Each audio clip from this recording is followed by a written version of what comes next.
Por la señal de la Santa Cruz de nuestros enemigos, líbranos, Señor Dios nuestro. En el nombre del Padre, y del Hijo, y del Espíritu Santo. Amén. Señor mío y Dios mío, creo firmemente que estás aquí, que me ves y que me oyes. Te adoro con profunda reverencia.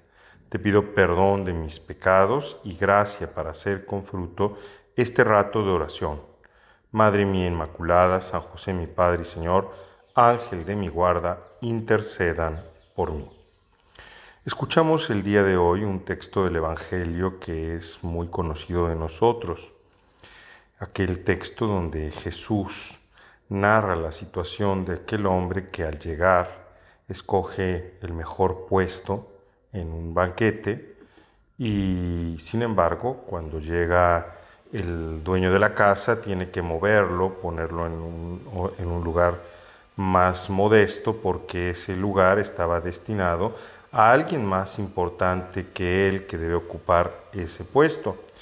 Y el Señor saca la conclusión de que nosotros siempre escojamos mejor los últimos puestos, de tal manera que más bien nos veamos favorecidos porque el dueño de la casa nos redimensione, nos ponga en un mejor sitio y no que seamos humillados.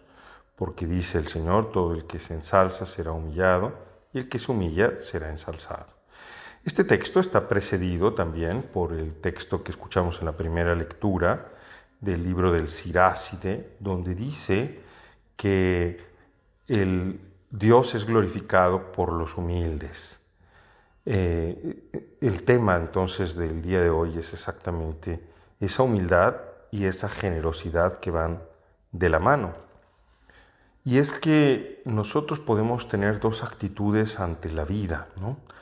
Ante ese vacío, ante esa falta de plenitud que el hombre tiene, porque solamente puede llenarla de Dios, nosotros podemos optar por tratar de arrancar a la vida pues un lugar que nosotros creemos merecer, buscar por todas las maneras posibles, conseguir por nuestras solas fuerzas, por nuestras solas artimañas y artilugios, el poder ocupar esos puestos de privilegio, esa situación, el tener un rol. ¿Cuántas personas hay que colocan todo por encima de la amistad, de la lealtad, de los valores, de la honestidad, de la justicia, de la verdad, con tal de ocupar un puesto que creen ser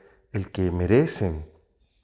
¿Cuántas personas hay que no temen ofender la dignidad de las personas para tratar de por colocarse ellos en el primer lugar? Usan a las personas como pedestales, etcétera, ¿no? Son cosas que desgraciadamente no son tan extrañas de nuestra experiencia cotidiana, incluso en personas que querríamos o creeríamos que viven una vida de cara a Dios, que viven una vida entregada a Dios, un eclesiástico, por ejemplo, que al final del día es más grande su narcisismo, su querer ser, ocupar un lugar, un rol, un puesto de prestigio, hacer una carrera, que vivir con simplicidad y sencillez el lugar que Dios ha dispuesto para una persona o para esa persona. El Señor hoy nos enseña que en realidad cuál es el puesto correcto que cada uno de nosotros tiene que ocupar. Pues no es el que nosotros nos inventamos, el que nosotros nos imaginamos, sino que el puesto mejor que tenemos cada uno que ocupar es ese que Dios, Señor de la historia, y esta es la segunda actitud que podemos tener ante la vida, nos asigna a cada uno. Cuando nosotros estamos más preocupados de nosotros mismos, del rol que ocupemos, del lugar, de la consideración que los demás tengan de nosotros, vivimos una vida realmente muy angustiosa, más preocupados de estar atentos a cómo nos consideran los demás, a que todo el mundo tenga una buena opinión de nosotros, a dar una imagen de lo que realmente no somos, a sentirnos desprotegidos cuando las personas realmente conocen quiénes somos. realmente. Es una vida verdaderamente bastante angustiosa, bastante mm, pobre. En cambio, el Señor nos invita hoy a que seamos humildes, a que seamos sencillos, a que ocupemos, a que dejemos que sea Él, el Señor de la historia, quien decida cuál es nuestro lugar. Y eso ocurre cuando cada uno de nosotros se preocupa simplemente de hacer lo que tiene que hacer y no está preocupado como te digo, de buscar un rol, de llenar su vacío a través de ponerse donde Él cree que debe de estar, sino que es más bien el Señor quien nos va llenando. Porque cuando somos generosos, el primero que es beneficiado con su generosidad es la persona misma que es generosa. Leí por ahí una historia que ahora te cuento a este respecto. Había una señora que cuando era niña sufrió la polio y al sufrir la polio pues quedó, pues como sucede con la polio, un poco discapacitada. Ella se enojó con Dios y enojada con Dios se enojó también con todas las personas que tenía alrededor y vivió siempre con una grande amargura hasta que un día esta mujer empezó a frecuentar su parroquia y empezó a ser rodeada de mucho afecto en su parroquia. Empezó ese corazón endurecido que tenía a calentarse, a descubrir otras cosas en su vida, otros aspectos que ella podía realizar. Y un día llegó a la parroquia y anunció que iba a hacer una donación importante, alrededor de 45,000 pounds. Y entonces, 45,000 libras esterlinas, entonces una cantidad enorme.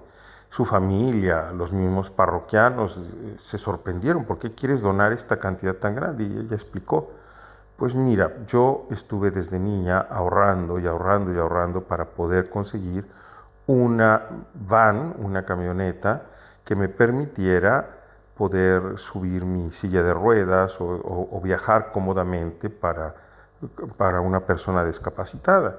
Pero ahora, para mí, la parroquia se ha vuelto un lugar más importante que la van de mis sueños. Para mí, la comunidad de esta parroquia es más necesaria y donde vivo más cómodamente que no con una van. Y dio ese dinero. Algunos de los parroquianos, escuchando aquella historia, de todos modos se organizaron para, de manera anónima, regalarle la van. Y así la mujer que dio estos 45,000 libras esterlinas, al mismo tiempo se vio beneficiada de una van que le regalaban un grupo de donadores anónimos. Pero cuando estos anónimos, salieron a la luz y ella, agradecida, llena de estupor por aquello que habían hecho, preguntaba, ¿pero por qué hacen esto? Ellos le contestaron, porque tú nos has enseñado lo que realmente es importante. Al final, cuando una persona es generosa, cuando una persona verdaderamente se preocupa más de hacer lo que el Señor le pide y de entregarse a los demás, pues el Señor siempre no solo nos llena, sino que además nos premia. Es así como ocurre que con la generosidad, porque cuando una persona, por ejemplo, decide regalar su ropa, mientras más regala su guardarropa se queda cada vez más vacío. Pero si una persona decide regalarse, darse a sí misma, mientras más se da, más se llena, más obtiene, es más plena, más feliz. Siempre seguir el Evangelio, aprender a amar y a darnos hasta que duela y no a buscar los puestos de honor y no buscar ocupar un lugar que creemos ser, del cual que nos creemos merecedores, nos premia mucho más, porque ese es el lugar en donde el Señor nos quiere. Señor Jesús, acudimos a ti y a la intercesión de tu Madre Santísima para pedirte que en la vida nos concedas ser siempre generosos y nos concedas no estar preocupados solo de ocupar puestos, de hacer carreras, de ver las triquiñuelas que podemos hacer para estar en ese lugar que nosotros creemos merecer, sino servir darnos, entregarnos, ser humildes, para que tú seas el que nos coloque en el lugar que tú tienes preparado para nosotros, el reino de los cielos, donde todos somos tratados como primogénitos, como los más importantes, como dice San Pablo el día de hoy. Te doy gracias, Dios mío, por los buenos propósitos, afectos e inspiraciones que me has comunicado en esta meditación. Te pido ayuda para ponerlos en práctica. Madre mía Inmaculada, San José mi Padre y Señor, Ángel de mi guarda, intercedan por mí.